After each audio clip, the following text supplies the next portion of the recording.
नमस्कार, मैं संजीव कुमार आज राजनैतिक आदर्श समानता को संक्षेप में प्रस्तुत कर रहा हूँ।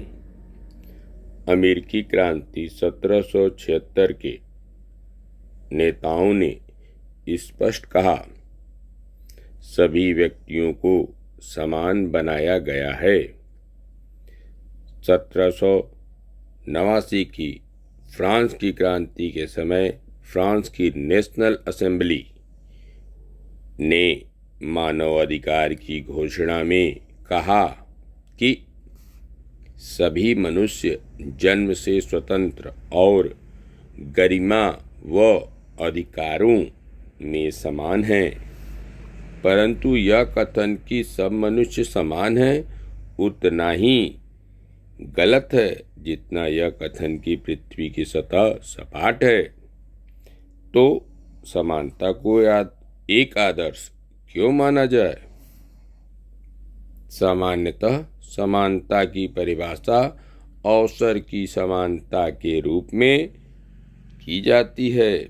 हेराल्ड जेलास्की समानता को दो तरह से बताते हैं: पर्याप्त अवसर का खुला होना और विशेष अधिकारों की अनुपस्थिति।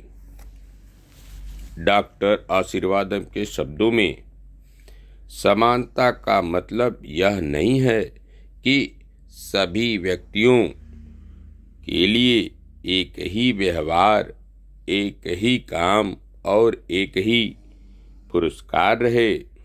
समानता का मतलब है निष्पक्षता और आनुपातिकता, निरपेक्ष रूप में समानता नहीं। प्रत्येक को इस बात का अवसर मिलना चाहिए कि वह अपने व्यक्तित्व का पूरा उपयोग कर सके।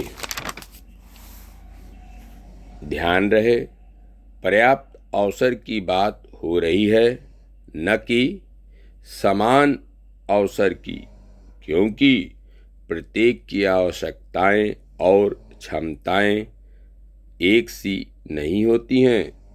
लास्की के अनुसार, जिन बच्चों का पालन पोषण ऐसी परिस्थिति में होता है जहां मानसिक वस्तुओं को अधिक महत्व दिया जाता है, उन्हें जीवन की दौड़ के आरंभ में जो लाभ प्राप्त है उन्हें किसी प्रकार के कानून द्वारा नहीं प्राप्त किया जा सकता। अतः हम कह सकते हैं कि समानता के अंतर्गत किसी को विशेष अधिकार नहीं मिलता, सबको समान अवसर प्राप्त होता है और सबकी न्यूनतम आवश्यकताओं की पूर्ति आवश्यक है। समानता के प्रकार: प्राकृतिक समानता, अर्थात प्रकृति ने ही सबको समान बनाया है। सिसरो प्राकृतिक समानता को मानते हैं। वे लिखते हैं, वस्तुतः केवल एक ही कानून है और वह सही विवेक है। यह प्रकृति के अनुसार है, वह सब मनुष्यों पर लागू होता है। राजनीतिक समानता, अर्थात सभी नागरिकों को एक समान राजनीतिक अधिकार प्राप्त हो।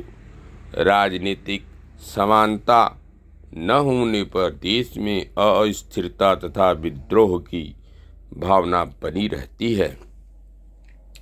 सामाजिक समानता, लास्की कहते हैं, सिद्धांत के रूप में हमें समाज में किसी भेदभाव को स्वीकार नहीं करना चाहिए। उनका कहना है, मुझे रोटी का कोई अधिकार नहीं है जब तक कि मेरा पड़ोसी भूखा रहने के लिए लाचार है। कानूनी समानता, कानून की दृष्टि में सभी समान हैं। कोई भी लोकतंत्र तभी समाप्त हो जाएगा जब वह सभी नागरिकों को समान कानून से न्याय नहीं प्रदान करेगा। आर्थिक समानता अर्थात सभी को आर्थिक लाभ इतना अवश्य हो कि वे अपनी न्यूनतम आवश्यकताओं की पूर्ति कर सकें। मैथ्यू आर्नोल्ड ने ठीक ही कहा है कि आर्थिक असमानता हमारे उच्च वर्ग को संपन्न बनाती है, मध्यम वर्ग को कठोर बनाती है और निम्न वर्ग की हत्या करती है। कोल महोदय ने सटीक कहा, आर्थिक असमानता के अभाव में राजनीतिक स्वतंत्रता केवल एक ढकोसला है। स्वतंत्रता और समानता एक दूसरे के पूरक हैं, क्योंकि कुछ समानता के अभाव में स्वतंत्रता प्राप्त नहीं हो सकती। अंतर्राष्ट्रीय समानता लास्की के शब्दों में, यदि राष्ट्रों के बीच सच्ची समानता लानी है तो सबसे पहले युद्ध को अवैध घोषित किया जाना चाहिए। जब एक राष्ट्र या कुछ राष्ट्रों का एक गुट संसार के कच्चे माल पर एकाधिकार स्थापित कर लेता है, तब अनेक राष्ट्रों की स्वतंत्रता नष्ट हो जाती है। धन्यवाद, नमस्कार।